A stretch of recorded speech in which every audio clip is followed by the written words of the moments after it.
Hey everyone, welcome back for another deep dive.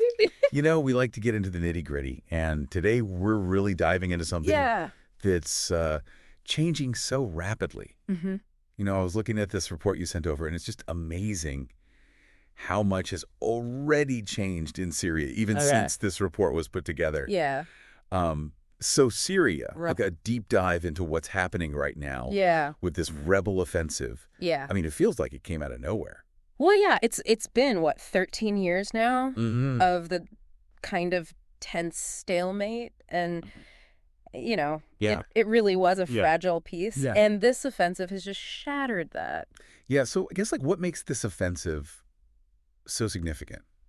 Because there have been offensives before. Right, yeah. So I think, Aleppo falling to the rebels just a few days ago. Wow. That's huge. Yeah.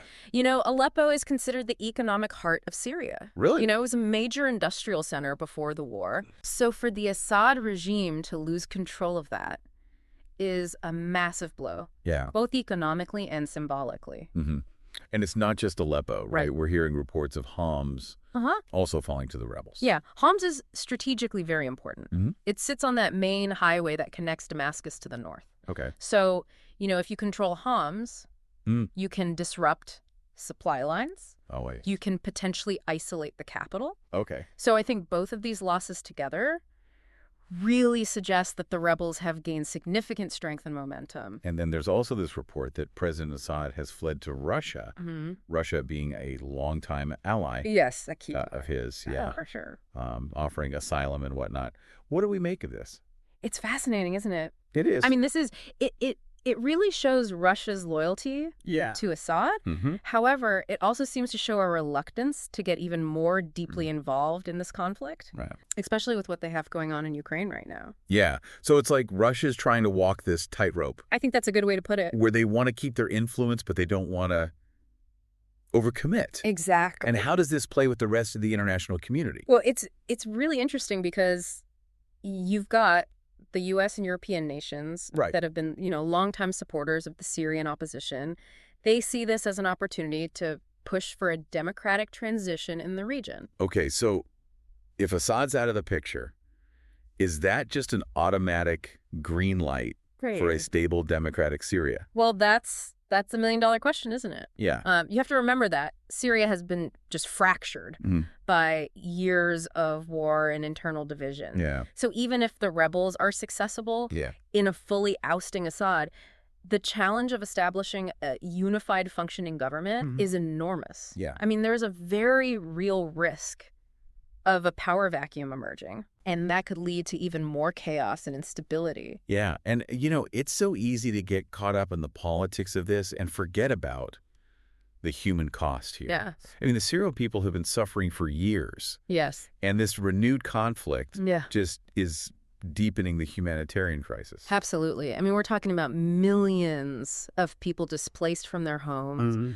struggling to access basic necessities.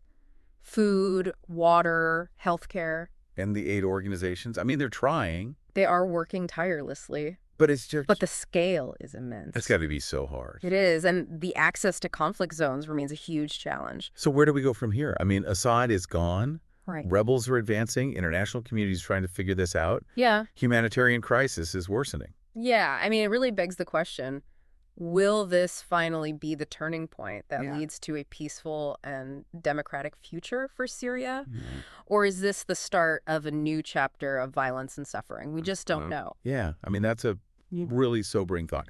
But it definitely is a situation that needs our attention and empathy. And it's far from over. Right. The decisions that are made in these next days and weeks are going to have huge consequences. Absolutely. For Syria and the region. Whole region, yeah. Well, thank you so much for joining us today. Thank you for having me. And we'll be watching this very closely. Absolutely. And we'll keep you all updated as things progress. Sounds good. Take care. Today is your lucky day. Today is the day that our $3 website works for you, paying you directly to your PayPal daily. Imagine $3 ongoing continuous payments to your PayPal account. Imagine falling asleep and waking up to $300 in your PayPal account. How would this make you feel? How could this help you? What bills could you pay?